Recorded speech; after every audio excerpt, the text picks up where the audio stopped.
fellow who ran an election and went into office on a slogan, which was "Make America Great Again," which must prompt us all, not only because of what he said then, but because of what he's been doing.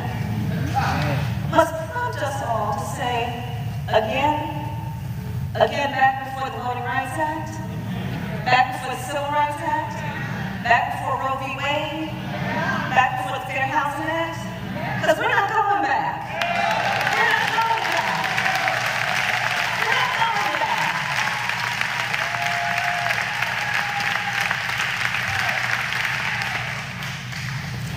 And let's just check this out for a moment. So he also came in saying he was going to be about fighting for families, fighting for working people. That's what he said. He said he cared about farmers, he cared about auto workers, right? But then what did he do? He passed a tax bill that benefits the top 1%, the biggest corporations in this country, to the point that last year, see if the biggest corporations in the United States paid no taxes. Who here paid no taxes? Right.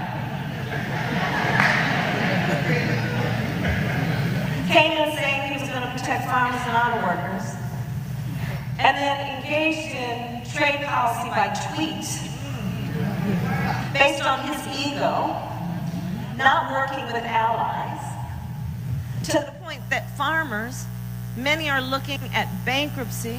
You know, I spent some time in Iowa. Farmers there are looking at soybeans rotting in bins. Trade policy by tweet, informed by ego, so that by the end of the year, we believe as many as 700,000 auto workers might lose their jobs. Trade policy by tweet, which I call the Trump trade tax, because right now, American families are spending $1.4 billion more a month for everything from shampoo to washing machines. He betrayed the people. He betrayed the people. And instead, what did we get? Instead, what did he deliver? He delivered that tax bill. He delivered being a so-called commander-in-chief who, on the subject of the fact of Russia interfering in the election of the President of the United States, takes the word of the Russian president over the word of the American intelligence community. A so-called commander-in-chief who, on the subject of an American student who was tortured and later died, prefers to take the word of the North Korean dictator over the word of the American intelligence community. On the subject of a journalist who was assassinated, a journalist who had American credentials, prefers to take the word of the Saudi prince over the word of the American intelligence community. Well, we need a new commander-in-chief.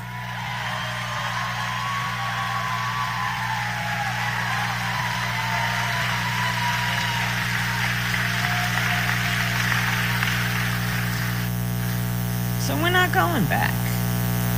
It's time to turn the page. It's time to turn the page and write a new chapter in the history of our country. And we're going to do that together. We're going to do that together.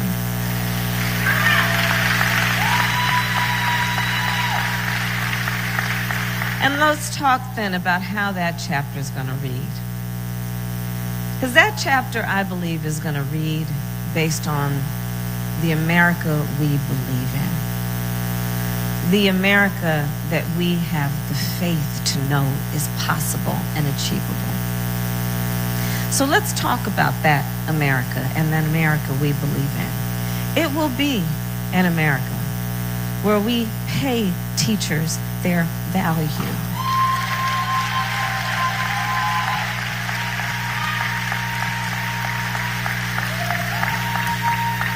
So I've been traveling our country. I can't tell you the number of teachers I've met who are working 2, sometimes 3 jobs. In South Carolina, sister, Last year, as many as 5,000 teachers had to leave the profession. 94% of the teachers in our public schools come out of their own pocket to help pay for school supplies. I know. Teachers on average make 11% less than similarly educated professionals. And let's be clear about something. There are two groups of people raising our children. Parents, often with the assistance of grandparents and aunties and uncles, and our teachers. And we have got to pay them their value. And I'll tell you, for me, this is kind of personal. My first grade teacher, Mrs. Frances Wilson, God rest her soul, attended my law school graduation. And here's the thing. Many of us have a similar story of some teacher along the way who convinced us we were special. We weren't particularly special. But they told us we were, and we believed them. Which put us on a path to being under one roof together, talking about who might be the next president of the United States. So on this issue of teacher pay, I am prepared to put in place what will be the first in the history of our nation federal investment in closing the teacher pay gap.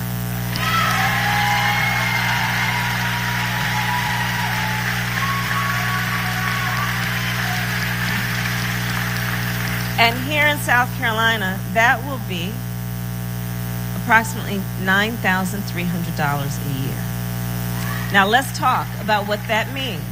$9,300 a year, that's a year's worth of mortgage payments.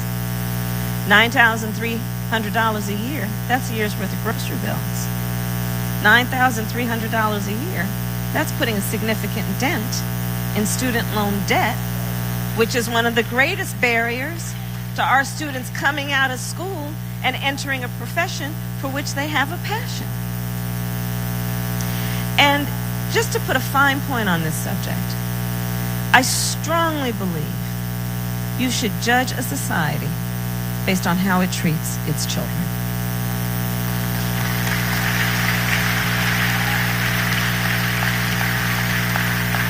And one of the greatest expressions of love that a society can extend toward its children is to invest in their education and, by extension, their teachers. Let's talk about an America that we believe in. Well, currently, the economy is not working for working people in America. And we need to get to a place where it does. So currently, in our country, almost half of American families cannot afford a $400 unexpected expense. That could be the car breaks down, hospital bill you didn't see coming. $400 will completely topple that family. In America today, in 99% of the counties in our country, if you are a minimum wage worker working full-time, you cannot afford market rate for a one-bedroom apartment. Last year in our country, 12 million people took out a loan of on average $400 from the payday lender at an interest rate often in excess of 300%. And you know, I find it interesting how this administration and president walks around crowing about how this economy is doing so great. This economy is great, it's great, he says, right? Well, then you ask, well, how so are you measuring the greatness of this economy of yours? And they talk about the stock market. Well, that's fine if you own stocks, right? Then we say, well, is there another measure of the success, of the greatness of this economy of yours? And they talk about the unemployment numbers. Well, yeah, people are working. They're working 2 and 3 jobs. And in our America, nobody should have to work more than 1 job to have a roof over their head and food on the table.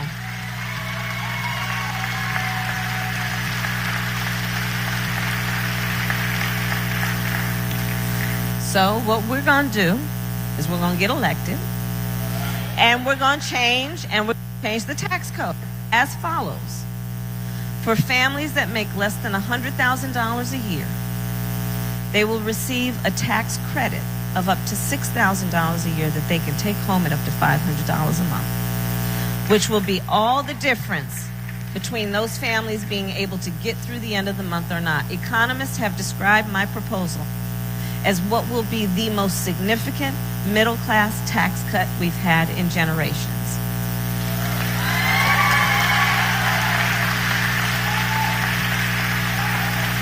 And as you all can imagine, when I rolled it out, immediately the questions came in. Well, how are you going to pay for that? That's what I heard. Well, I will tell you how we're going to pay for that. On day one, we're going to repeal that tax bill that benefits the top 1% and the biggest corporations in our country. That's how we're going to pay for it. In the America we believe in, none of our children, our babies, be they elementary, middle, or high school students, will have to go to school to have a drill where they learn about how they need to hide in a closet in the case that there is a masked shooter roaming the hallways of our school.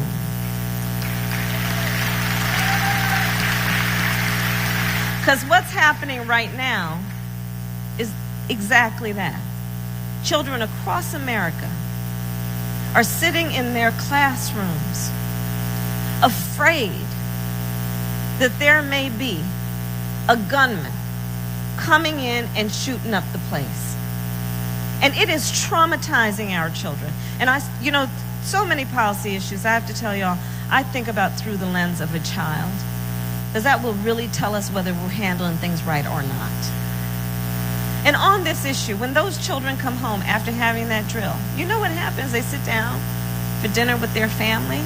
Why, Mommy and Daddy, did we have to have that drill?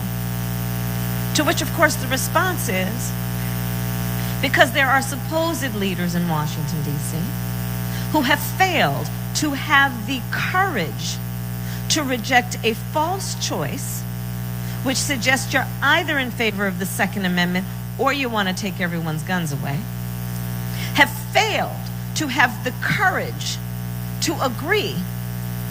Fine if you want to go hunting, but we need reasonable gun safety laws in our country, including universal background checks and a renewal of the assault weapons ban.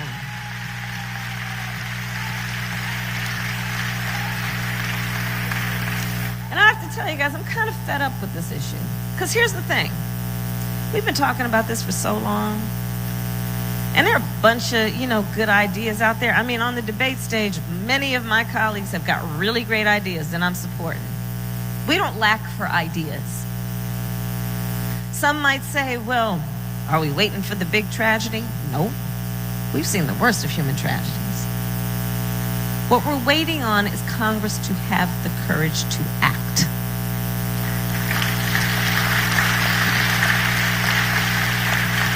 So understanding that, I will tell you, once elected, I will give the United States Congress 100 days to pull their act together and put a bill on my desk for signature. And if they do not, I am prepared to take executive action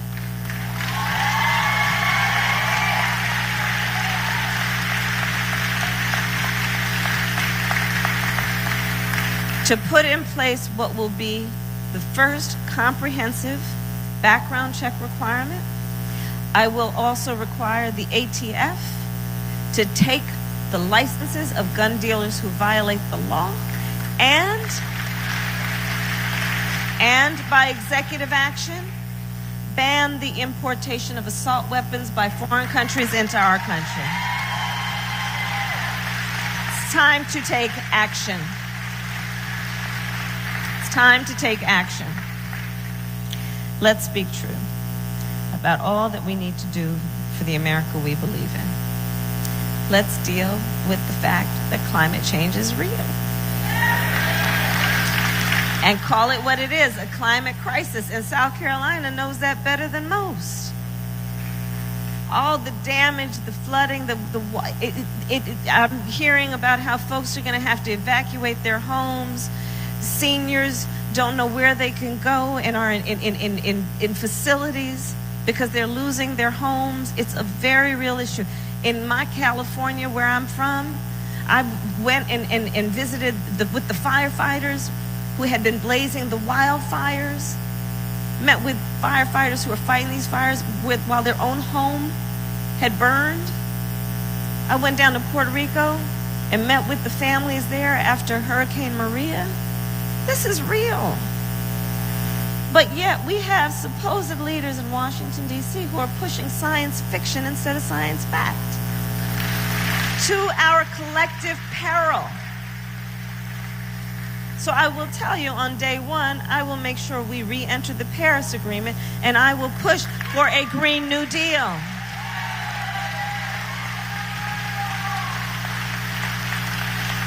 Because in the America we believe in, we will confront the realities that are before us, and we will not be in the pocket of big-time lobbyists and interests to the point that we are neglecting the needs of real people and the needs to protect this earth that God gave us.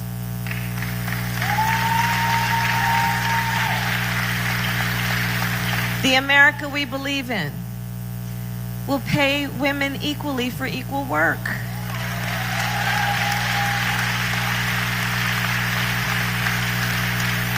So on this subject,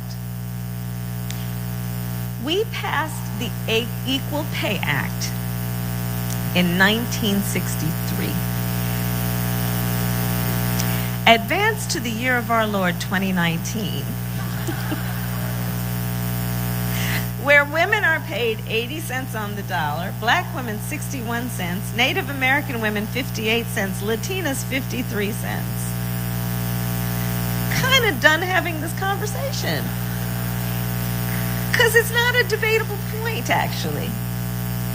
And it's actually just a basic point of equity and fairness. Equal pay for equal work. So under the current system that has been around for quite some time, the burden is on that working woman to prove she's not being paid the same amount. So while she's working, while she's trying to help put food on the table for her family, while she's taking care of the kids or her parents, she's got to also figure that out, right? Sometimes come out of her own pocket to pay for a lawyer to litigate. Well, the America we believe in and the America I believe in, we're going to do this. We're going to shift the burden from that working woman to the corporation, to prove that they're paying women equally for equal work. And they're going to have to post that status on their website. And there's more. I'm turning into an infomercial. And there's more. Until they get it right, for every 1% of differential between what they're paying men and women, there will be a fine equivalent to the same percentage from their profits the year before. That'll get their attention. And let's be clear about this. You know, I was elected DA of San Francisco as the first woman. When I was elected Attorney General, I was elected as the first woman in my state of 40 million people. When I was elected to the United States Senate, I was elected as only the second black woman elected to the United States Senate in its history. And so people would often ask me, these reporters would ask me this very unique question. They put a microphone in front of me and they'd say, well, talk to us about women's issues. And I'd look at them and I'd say, you know what? I am so glad you want to talk about the economy. Because the reality is when you lift up the economic status of women, you lift up the economic status of families and neighborhoods, and all of society benefits.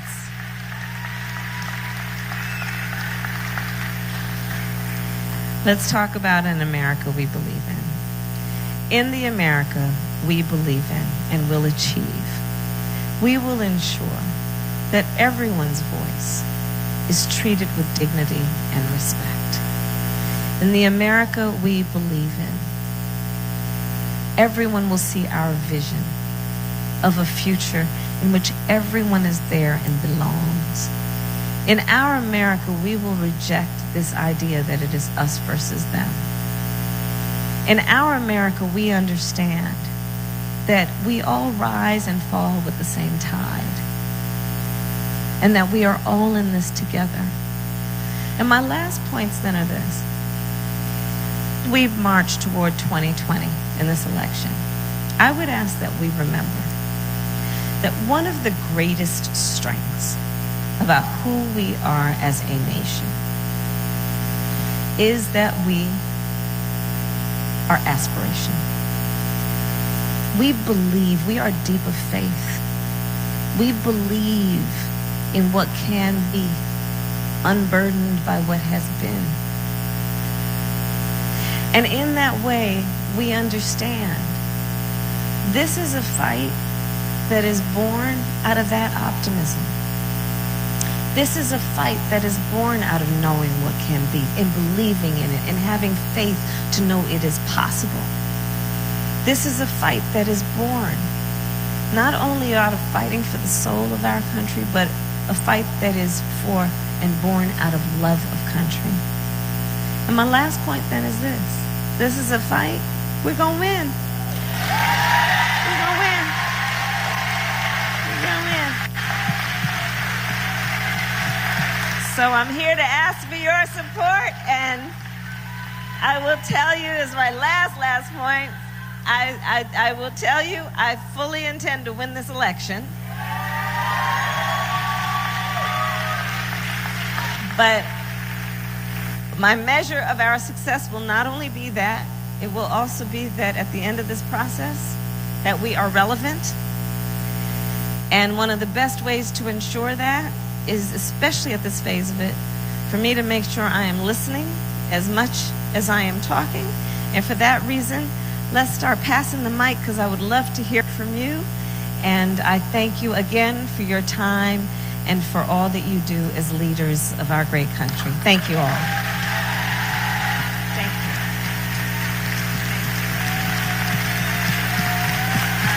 Thank you. I appreciate that. Thank you. Thank you. It's very kind. Thank you. Thank you. Thank you.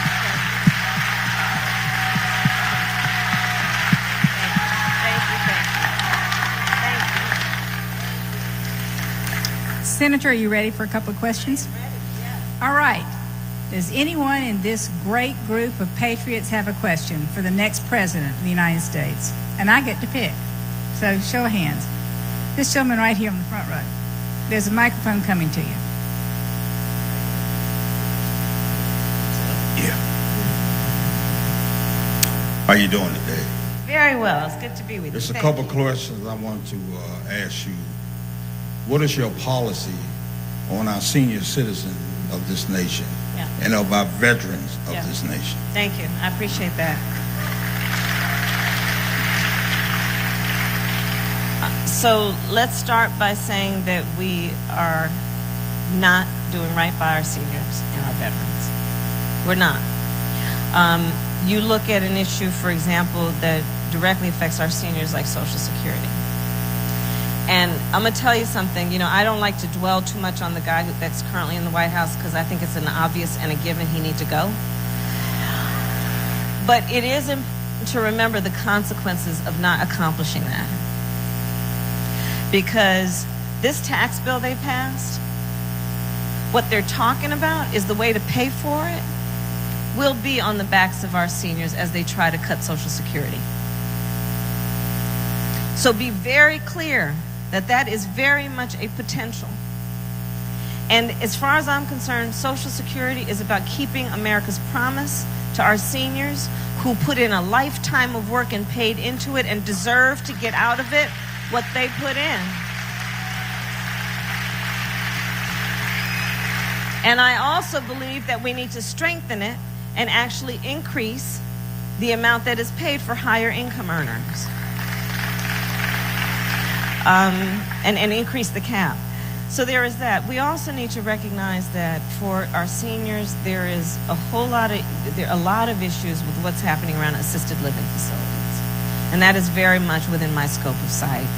You know, not every person is blessed with a family that can take care of them as they age and go on in years, and there is a whole racket, frankly, that is happening around senior and assisted living facilities that needs to be addressed. And we as a government need to really be paying more attention to that. We also, as it relates to our seniors, have to recognize that we're not doing enough around folks with disabilities and physical disabilities. And so agenda about dealing with what we need to do, because again, we are also failing on that level, to make it more accessible for our seniors who are getting older and are also youthful, but may have physical needs that need to be addressed around structures. So those are some of the thoughts that I have about what we need to do around seniors. Around veterans, look, first of all, that military parade the other day, right? So, you know, I'm sorry, I'm going off script, obviously. But, you know, look, so they asked, I was, you know, doing these interviews, and they said, well, what do you think about this military parade? You know, he's got tanks rolling up and down Pennsylvania Avenue, this whole display. Well, first of all, it reminded me of, yet again, he's trying to mimic who he thinks are the strong people called the strong men, right? So you would think we were in Russia or North Korea with that display. But the other thing about it is this. You want to talk about the military? Let's talk about military families. Let's talk about military families. Let's talk about the mothers and fathers and sisters and brothers and spouses of people that may be sent to war because of his foreign policy by tweet and all that he's doing around that policy around Iran. That is not policy, by the way, it's ego. And what all that is going to mean in terms of our future veterans. So I'll start there. In terms of those who have already served and come back, I will tell you, I have a state of more veterans in California than there are active service members around the globe. It is an issue I have worked on for years. And it has to be about, one, improving services at the VA, not getting rid of it, not privatizing it, but fortifying it.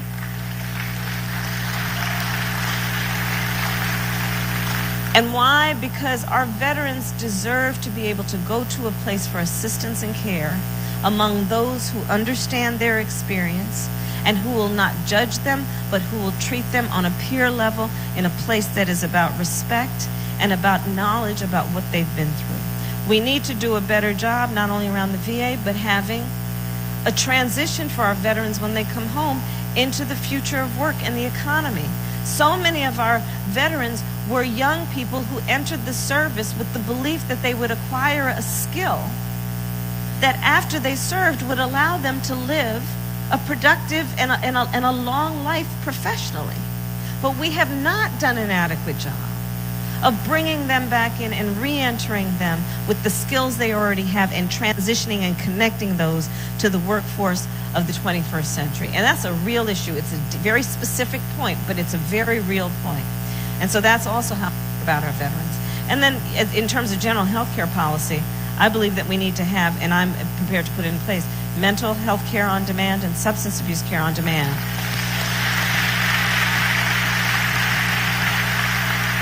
Because this is an issue that relates both in terms of the strains on the VA, which is that people have to wait in line for intolerable amount of times to get to see a physician, to see a therapist, to get their medication, which worsens their symptoms and in many cases will cause them to spiral. We haven't even begun to talk publicly the way we should about the suicide rate among our veterans. And we have to see the connections between what we are not doing to take care of them when they come back and immediately when they come back, instead of allowing them to be out there floundering after they have served our country so nobly. So I have a lot of thoughts and feelings about it, as you can see. Thank you.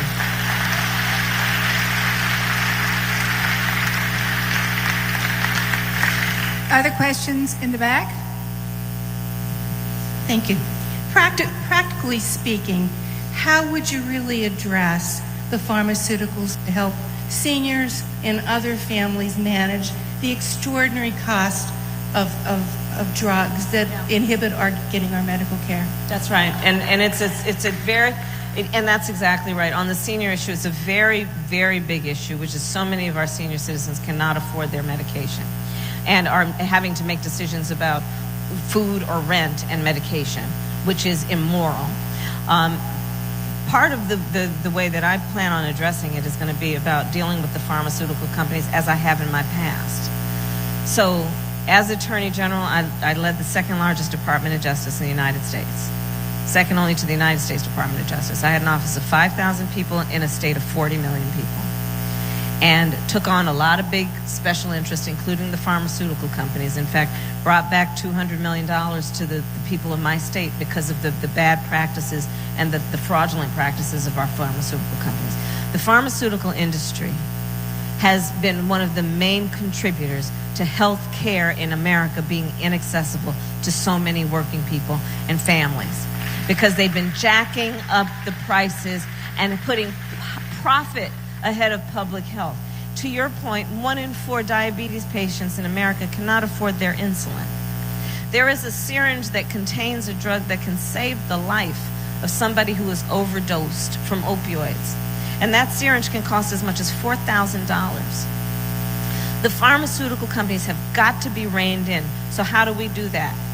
It's going to be, one, about, instead of what this administration has been doing, which is giving them free rein, it's going to be about regulation. It's also going to be about doing things like on the opioid crisis, suing and prosecuting those executives who were fraudulently selling these drugs that have addicted whole populations of people who are dying in America. So there have to be consequences, both in terms of what we do around regulation, but also severe bad practices, what we do around prosecution, which I've done in the past. And it is also about Medicare for all. So I am a proponent of Medicare for all. I believe that we have got to be in a place where we can leverage the population of America against the power of the pharmaceutical companies to bring down prices. Right now, unless it's the VA, that is the only entity that can negotiate against the pharmaceutical companies to bring drug prices down. For the rest of us, it's like one on the pharmaceutical company, and we don't have much power there. By putting everyone in the same system under a Medicare for all system, then all of us together can negotiate those prices down. So we also have to change the points of leverage between what we have now and what we can achieve. But you're absolutely right to bring this subject up. It is the main contributor, as far as I'm concerned, to what has caused rising healthcare costs, and especially for our seniors. Especially for our seniors. Thank you.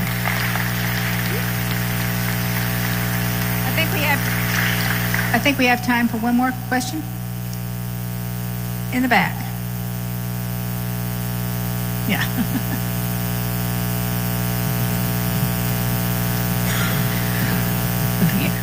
Okay, so as a teacher, I could really use that $3,900. But my question is about, predictably, my students.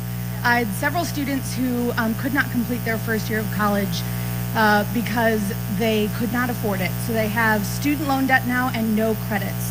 And under this administration, they continue to suffer with Betsy DeVos's policies. So I'm wondering, you've talked a lot about teachers, and I really appreciate that, but how can you move to help these children who are going to college? Absolutely right.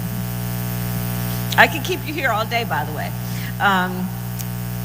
Student loan debt.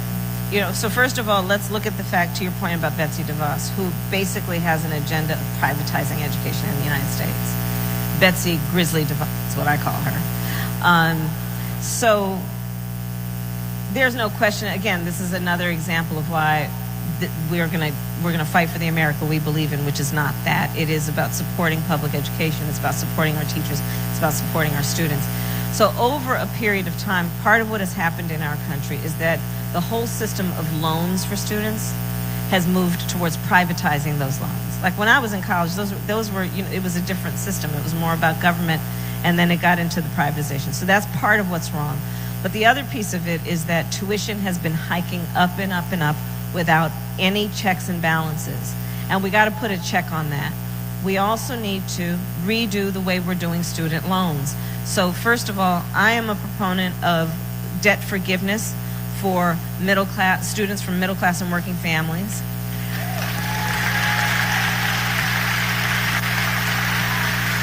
Also for debt-free college. And again, so for families making less than $125,000 a year.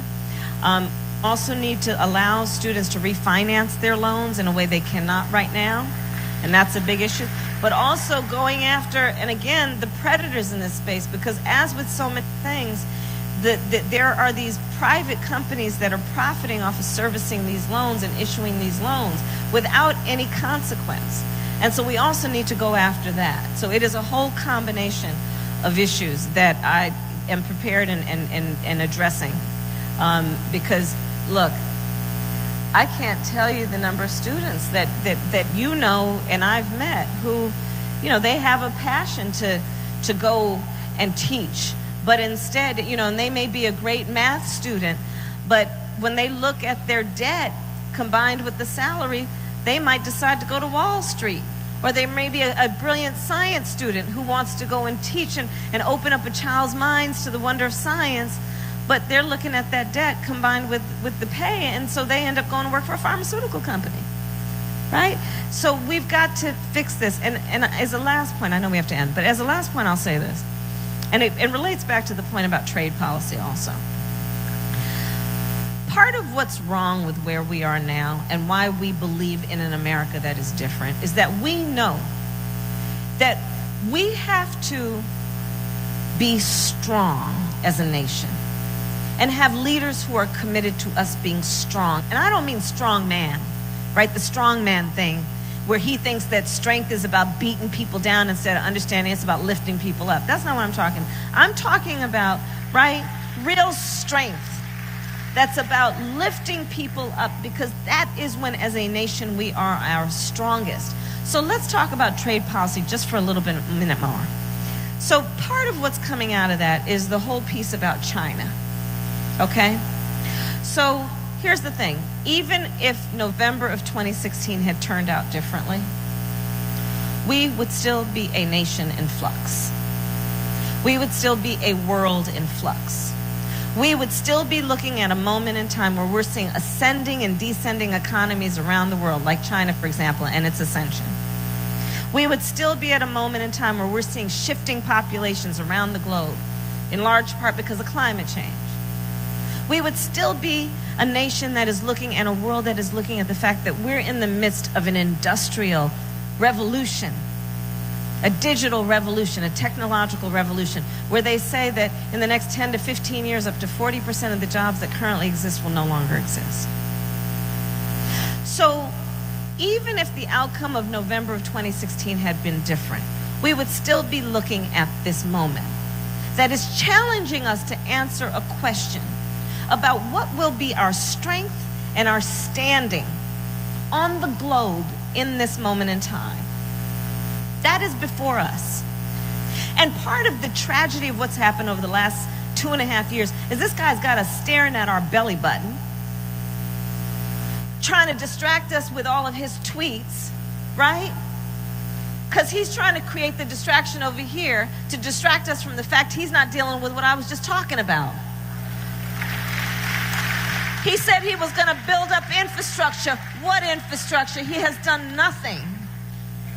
So when I think about our students, I put it in that context, which is this. We have got to invest in the future of our country. We have got to be able to compete. We have got to have leadership that is about allowing us not only to survive, but to thrive. Because you can talk all you want about China and having those tariffs and all that, but you know what? We also need to compete. So how are we going to do that? We've got to invest in our students. We've got to do that. How are we going to do that? Let's invest in infrastructure. right? When I was talking earlier about the fact that almost half of American families can't afford a $400 unexpected expense, you know how much 4 tires cost? Why do you need new tires? Because those roads are crumbling. Why are they crumbling? Because America's infrastructure is 125 to 150 years old. Let's invest in our country and the future of our country, including investing in infrastructure. And guess what, by the way, not only will make that commute easier, you know, I'm going to Myrtle Beach tomorrow, right? Not only will it make that commute easier so that you don't get that flat tire from those potholes, investing in America's infrastructure is about jobs. So I'll end my point with the point that you raised. What is before us now is not only about the obvious, which is that this is not working for us. It is also about what will be our future. What will be the future that we give to our babies? And where will we be and who will we be? And that's why I say it is time to turn the page and write the next chapter. And thank you, Florence. Thank you, thank you, thank you. Thank you. Thank you. Thank you. I said I'm not gonna wait my shot. Yo, I'm just like my country. I'm young, scrappy, and hungry, and I'm not gonna